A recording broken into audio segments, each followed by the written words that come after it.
Vamos a presentar entonces al doctor Martín Ucue. Él es licenciado en Ciencias Políticas y en Economía por la UBA, doctor en Ciencias Sociales por la Universidad de Buenos Aires. Se desempeña como docente de grado y posgrado en diversas universidades públicas como la de Buenos Aires, La Plata y Quilmes. Es director del proyecto UASIC, Inserción Laboral y Movilidad de los Graduados de doctorados del área de las Ciencias Sociales en Argentina, un estudio a partir del caso de la Universidad de Buenos Aires, y a Germán.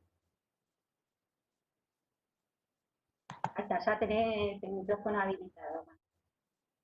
Bueno, buenas tardes. No sé si se escucha bien porque andaba con algún problema de conexión. Bárbaro. Bueno, gracias Romina y bueno, gracias al programa de estudios sobre sociedad de la información, a Susana, a Silvia por la invitación. Yo lo que quería plantear era, en primer lugar, la excepcionalidad del momento en el que estamos, este momento de pandemia, de cuarentena. No es que quiera traer un discurso apocalíptico o catastrofista, de hecho me parece que hay que ser precavidos porque las visiones conspirativas eh, de cuneo místico están a la orden del día en todo el mundo, alimentadas por diversas fuerzas que creen que pueden ganar o pescar en aguas revueltas, y eso es muy peligroso, pero me parece que la gravedad de lo que estamos viviendo en estos meses es muy importante y muy difícil de minimizar. Hoy el mundo se debate entre un fenomenal y sin precedente derrumbe económico con pérdidas masivas de empleo que conmueven el orden social, eh, porque me parece que el orden social que teníamos estaba bastante estructurado en torno al trabajo o al mundo del trabajo, y eso es uno de los puntos que están en discusión hoy. Los datos difundidos en estos días, en esta semana, muestran que la contracción del Producto Bruto Interno argentino en el segundo trimestre del año fue de nada menos que el 19,1%. Y esto implicó un aumento del desempleo al 13,1%, pero además también que la cantidad de gente que está sin trabajar y que ha dejado de buscar trabajo es sorprendente. Los datos del INDEC la ubican en los conglomerados urbanos que se relevan en más o menos 2,5 millones de personas, y se estima que podrían ser unos 4 millones. Esto quiere decir que la población económicamente activa argentina se ha reducido a niveles de comienzos de la década del 80, y el Producto Bruto Interno, con esta caída que les acabo de referir, está en números de hace unos 15 años atrás. Esto se completa con que la inversión se ha desplomado de un modo increíble o esperable, eh, porque está por encima de la tasa de reposición está por debajo de la tasa de reposición del capital hoy en día, lo cual abre enormes incógnitas hacia el futuro.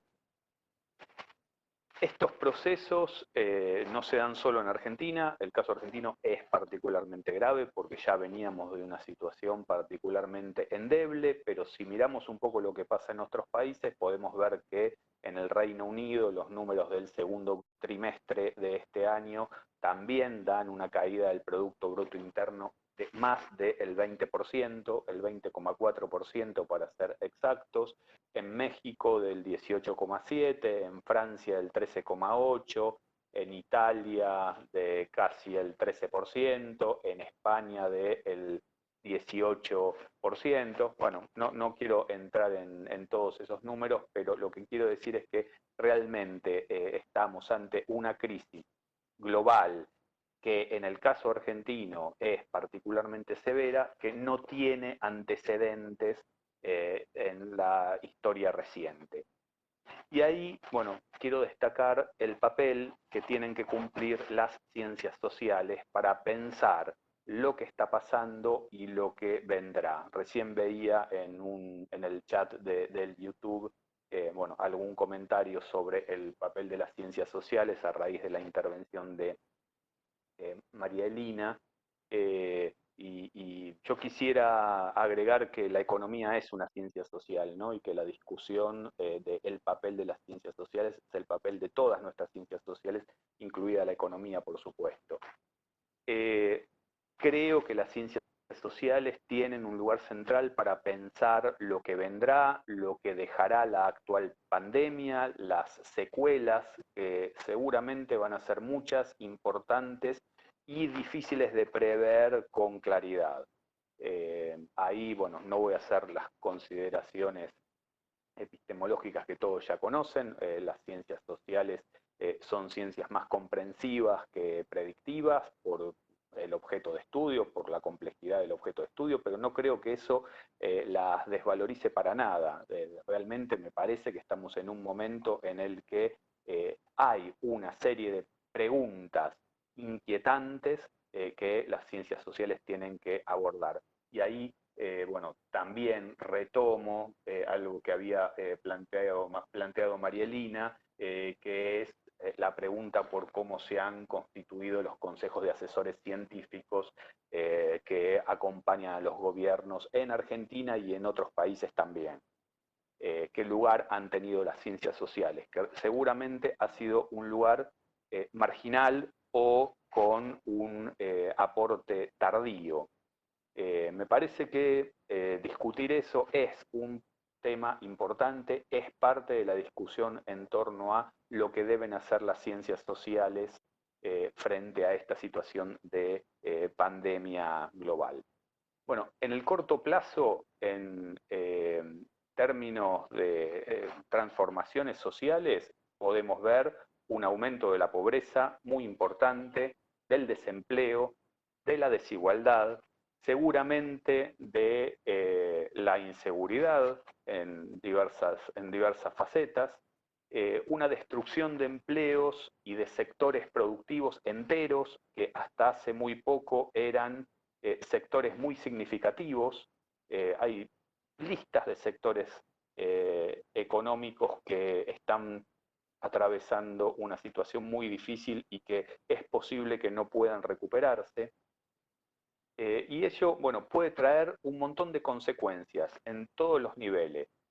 Políticas, por supuesto, hay una evidente crisis que parece un buen caldo de cultivo para diversos movimientos de protesta que no ven a la ciencia o a la razón como un parámetro. Es sorprendente ver las discusiones que hay en redes sociales, en los medios de comunicación, etcétera, donde se traen todo tipo de argumentos místicos, mágicos, irracionales, y que muestran que hay sectores sociales numerosos que ante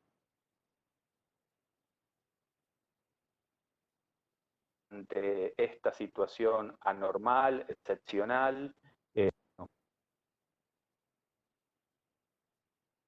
discusiones o posicionamientos que parecían increíbles. Bueno, pero también, o sea, con esto lo que estoy diciendo es que las salidas antipolíticas y autoritarias pueden estar perfectamente en el horizonte y ser algunas consecuencias de este proceso que ha originado la pandemia. Bueno, también me parece que en el mediano y largo plazo las consecuencias de este fenómeno pueden ser muy importantes en términos de cambios de la estructura social y productiva, de las formas de trabajo, de las capacidades y las necesidades de, por ejemplo, el ordenamiento urbano, del uso del espacio público, del uso de la tierra. De hecho, son cosas que estamos viendo, ¿no? Hay conflictos y disputas por el uso de la tierra, ocupaciones de tierras, problemas en torno a el uso del espacio público en ciudades como la ciudad de Buenos Aires, que ha hecho recientemente una modificación del código de edificación el año pasado, que realmente va totalmente a contramano de lo que nos está dejando como enseñanza esta pandemia, ¿no? Donde se vuelve cada vez más evidente que hace falta más espacio público, más espacio verde en las ciudades, porque las ciudades son el epicentro de la pandemia y de los contagios. Bueno, también en las políticas de salud desde ya, y bueno, particularmente a lo que me voy a referir es a las cuestiones de las políticas educativas. Creo que esta pandemia también trae consecuencias importantes en términos educativos, y mi reflexión se va a centrar en lo que nos está pasando a nosotros en las universidades. Me voy a detener un poco en este proceso de virtualización forzado y acelerado que hemos conocido en el último semestre, y lo tomo como un caso pertinente para que veamos cómo las ciencias sociales pueden aportar a pensar lo que está sucediendo, a advertir lo que puede suceder, cuáles son los escenarios potencialmente consolidados en el mediano y en el largo plazo. Bueno, la virtualización ha sido, como todos sabemos, un proceso que se impuso de un modo inesperado por la gravedad de la pandemia y dio origen a un fenómeno de alcance mundial, tal vez como pocas veces se vio. Las universidades de todo el mundo, de los países ricos, de los países pobres, viendo claramente las diferencias, ¿no? Pero casi en un proceso igualador, todas se vieron conminadas a suspender sus clases, pasar a modalidades virtuales, de un día para el otro prácticamente. Notemos que en el caso argentino este proceso se dio cuando en algunas universidades recién se había comenzado el primer cuatrimestre de este año, y en otras universidades o facultades ni siquiera se había comenzado el cuatrimestre. Esto, bueno, entonces supuso una decisión tomada de modo urgente, de modo imprevisto, con una incertidumbre temporal muy importante, porque para muchos esa suspensión fue una suspensión, o se había pensado que esa suspensión era una suspensión por 2 semanas o por un periodo de tiempo breve. No se pensó desde el inicio que esto iba a instalar lo que se comienza a llamar una nueva normalidad, ¿sí? Que ya lleva más de 6 meses. Eso es un dato importante porque le agrega complejidad al proceso, le agrega incertidumbre temporal. Muchas de las decisiones que se tomaron al inicio de esta cuarentena en el terreno educativo se hubiesen tomado distintas si se hubiese tenido un horizonte de suspensión de la presencialidad más largo como el que efectivamente se fue dando. Entonces, lo que tenemos es una situación que fuerza a una serie de decisiones que son un enorme desafío de gestión para las instituciones, para las universidades, para los docentes, etcétera, que deben contemplar lo excepcional de lo que está sucediendo, también su carácter duradero, y que deben lograr algunos equilibrios, por ejemplo, entre los derechos de los profesores, de los estudiantes, las posibilidades reales, potenciales, los modos en que esas posibilidades se van configurando. Entonces, creo que la experiencia de estos meses de forzada virtualidad en la educación universitaria nos permiten distinguir varias familias de problemas que deben ser considerados para dar lugar a soluciones, para dar lugar a advertencias, para señalar qué es lo que puede perdurar de esto y qué es lo que está comprometiendo profundamente las bases de nuestro sistema universitario, de nuestros modos de enseñanza, de la calidad de lo que enseñamos, entre otras cosas. Un primer eje desde ya es la familia de problemas tecnológicos. Ahí encontramos algunas cosas que son obvias, las limitaciones de acceso a la virtualidad de docentes y de estudiantes han sido y siguen siendo una gran dificultad. Problemas de conexión en diversos momentos o necesidad de acceder a nuevos equipamientos para afrontar la situación, cámaras, micrófonos, planes de datos, más velocidades de conexión, todo eso ha generado infinitas limitaciones en un comienzo. Cuestiones como el acceso familiar compartido a equipamientos, lo que obliga a administrar sus tiempos de uso, han sido y siguen siendo frecuentes tanto entre estudiantes como entre docentes y son un impedimento a este proceso de virtualización. También hubo inicialmente un proceso de aprendizaje del uso de todas estas nuevas plataformas para comunicar. Zoom, el Webex, el Meet, el Jitsi, bueno, todos esos nombres que hemos introducido en nuestro vocabulario cotidiano y que, bueno, afortunadamente se han resuelto con relativa rapidez porque la mayoría de estas tecnologías son de uso sencillo, intuitivo, aunque ha habido allí un proceso de aprendizaje forzado que ha dejado en especial a algunos sectores generacionales con más problemas de adaptación.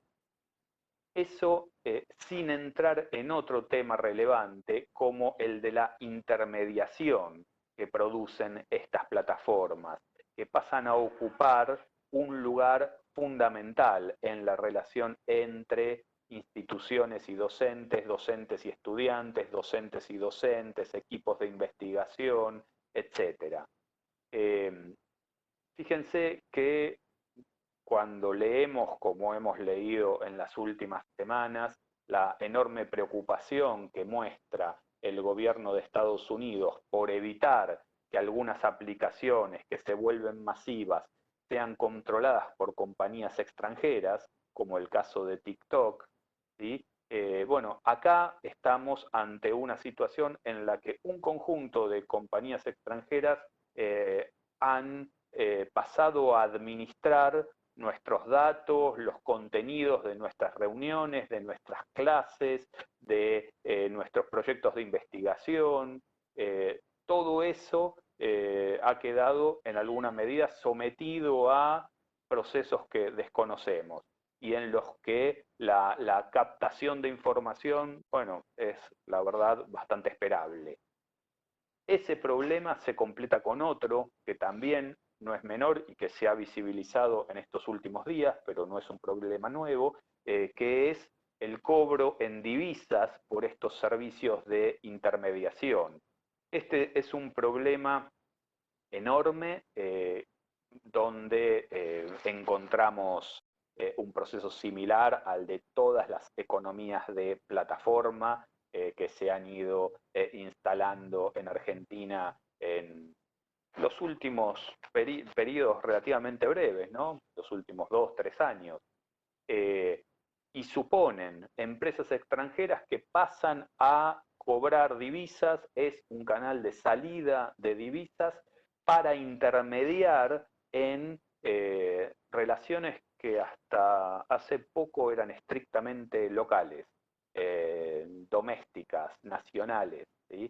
Que yo le dé una clase a alguien en un aula en nuestra facultad o que pida una pizza que me la traen en bicicleta en un negocio a pocas cuadras de mi casa o que pida un remedio en la farmacia.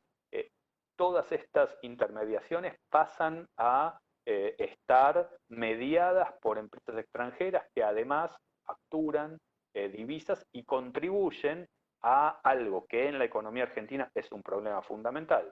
Si la economía argentina se ha caracterizado sistemáticamente por tener un sector externo débil, donde la caída carencia de divisas ha sido el principal freno a la inversión, al crecimiento sostenido y demás. Bueno, lo que ha pasado recientemente es que ha aparecido toda una nueva familia de empresas intermediarias que hacen que salgan divisas de actividades que habían sido tradicionalmente actividades totalmente cotidianas, locales. Bueno, hay una segunda familia de dificultades que aparecen con este proceso de virtualización de la educación superior que produce la pandemia, y las podríamos englobar bajo el paraguas de lo que serían cuestiones pedagógicas. Ahí tenemos la falta de acceso al aula física y a la presencialidad, modifica completamente el modo de vinculación entre docentes y estudiantes. El docente da clase a una pantalla, muchas veces con estudiantes que no tienen o no pueden prender la cámara. La dinámica del intercambio, de las preguntas, de las vinculaciones entre los propios estudiantes, entre los estudiantes y los docentes, se ven profundamente modificadas por este cambio. Un problema aparte lo tenemos con la cuestión de las evaluaciones, que abren un terreno desconocido. Creo que el caso de la Universidad de Buenos Aires ha mostrado parcialmente la complejidad de ese problema, pero es algo que está sucediendo en buena parte de las universidades a nivel mundial. Cómo se resuelve la cuestión de la evaluación en la virtualidad. Y esto, bueno, ha empezado a recibir distintos tipos de respuesta que no parecen muy satisfactorias en general. Por un lado, se cruzan en este problema algunas cuestiones como la comprensión de los problemas tecnológicos que pueden tener los estudiantes, entre otras cosas por limitaciones económicas que los trascienden y que ameritan un respaldo y una respuesta de las instituciones.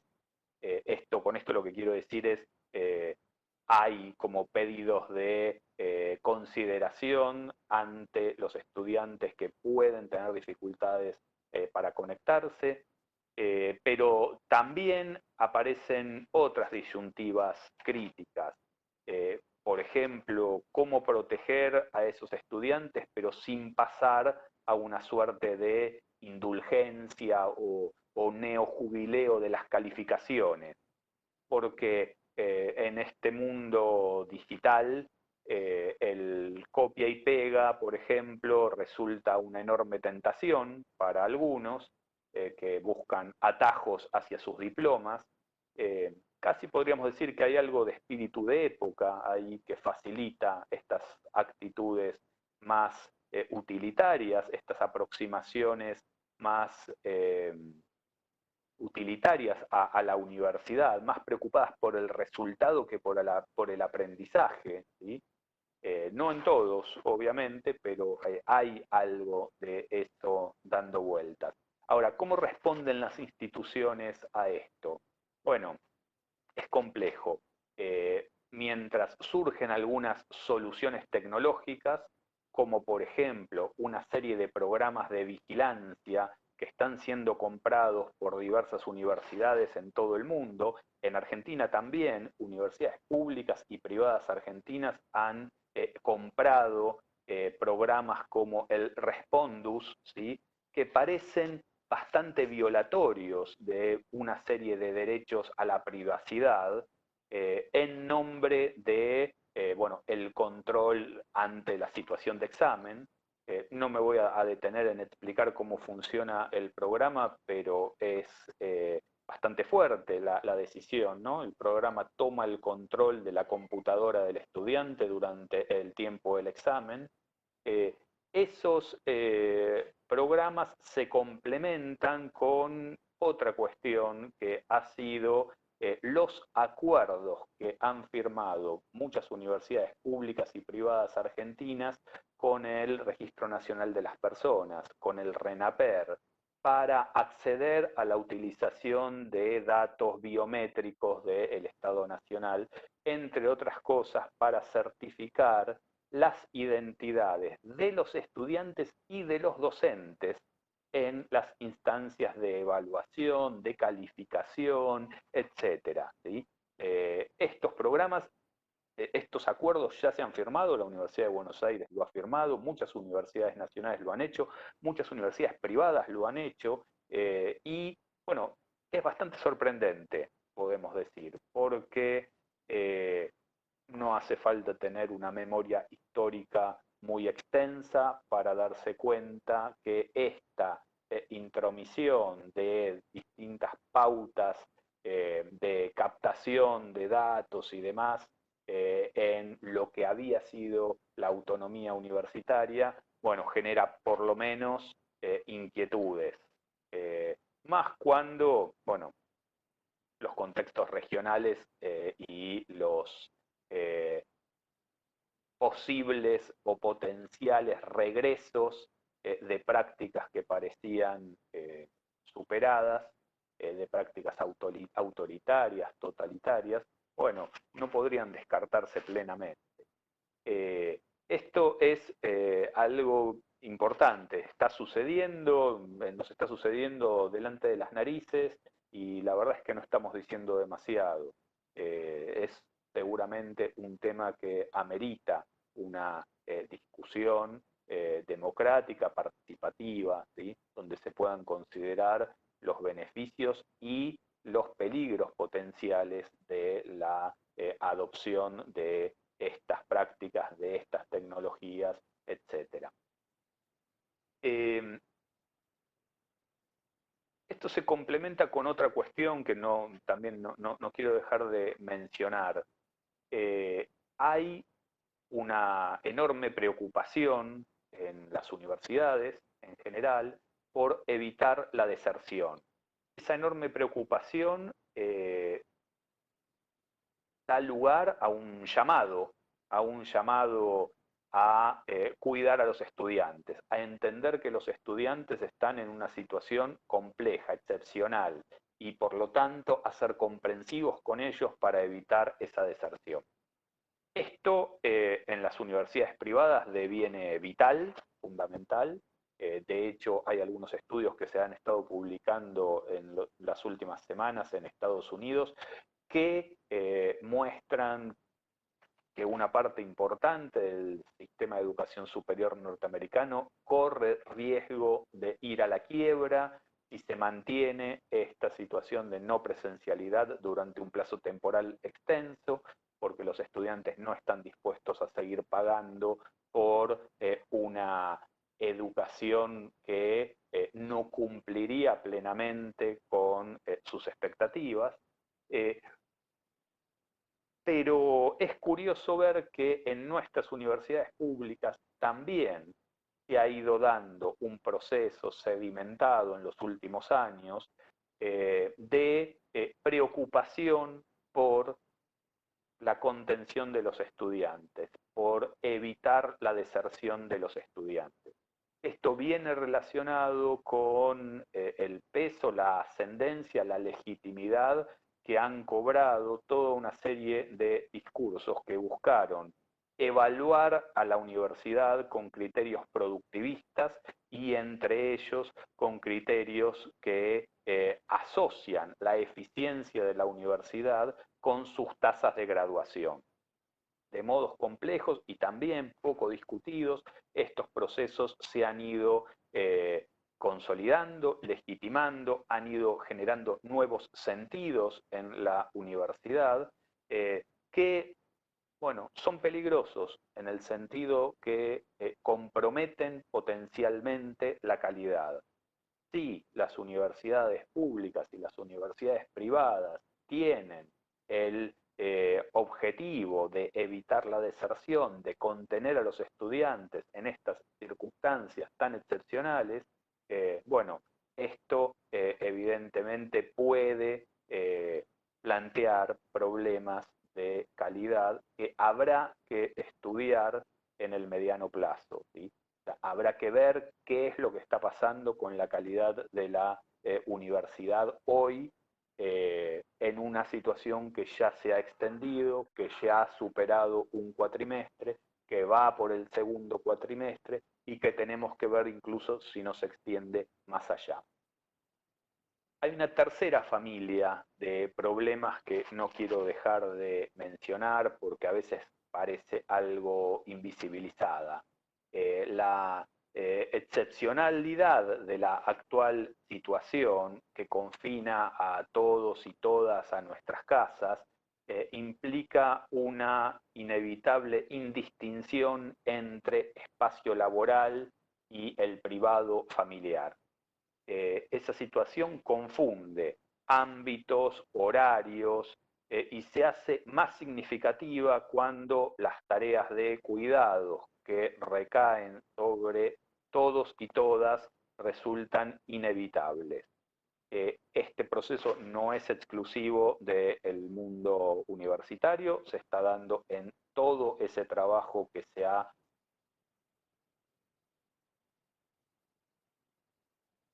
o como se las quiera llamar, pero es un dato que debe ser considerado. En Argentina se ha aprobado recientemente una legislación que busca regular estas nuevas formas de trabajo. Es una legislación que está previsto que entre en aplicación luego de la pandemia, es decir, que no está actualmente siendo efectiva y que establece una serie de derechos, ¿sí? Derechos a la desconexión, derechos a la preservación de los horarios, derecho a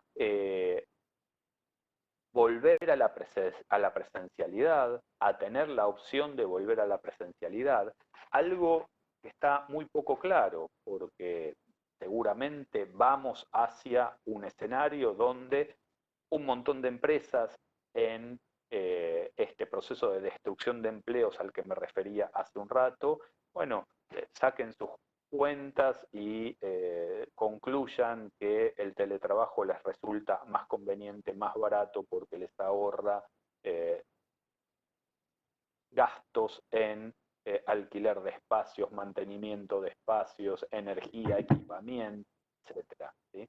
Entonces, esto también está pasando en las universidades. Y hay que ver no solo qué pasa en el hipotético momento en que superemos la pandemia, sino también qué es lo que las instituciones, las empresas, etcétera, pretenden conservar de esta experiencia. Eh, para el caso de los docentes, bueno, las tareas de cuidado, esta indistinción entre el ámbito laboral, el ámbito privado, suma una serie de dificultades, eh, donde también tenemos que incluir la disponibilidad o indisponibilidad de espacios físicos adecuados en los domicilios personales para exponer clases, grabar clases, sin interrupciones, sin ruidos en el medio, sin convivencias familiares originadas por el aislamiento social preventivo y obligatorio, ¿sí? Recordemos que, como decía Diana hace un rato, así como la, los subsidios que recibimos para investigar en términos internacionales son lastimosos, me parece que dijo, los salarios que recibimos, bueno, no son mucho mejores, ¿sí? Investigadores del CONICET, investigadores docentes universitarios, etcétera, se han caracterizado en Argentina históricamente y en los últimos años esto se ha empeorado sustancialmente por recibir niveles salariales relativamente bajos, lo que hace suponer que, bueno, una parte importante de ellos entonces no gozan de grandes comodidades en sus hogares como para poder establecer el aula virtual y los espacios virtuales mientras conviven todas las familias en una situación que deviene estresante, que deviene limitante, etcétera. O sea, todo esto debe ser puesto balanza y las ciencias sociales tienen que tener la capacidad de verlo, diagnosticarlo, advertir que son consecuencias de la pandemia, son consecuencias de la actual situación excepcional, que nos comprometen a futuro, porque en último caso, acá lo que está en juego es la educación, es la calidad de la educación de una generación entera. Bueno, eso es todo, muchas gracias.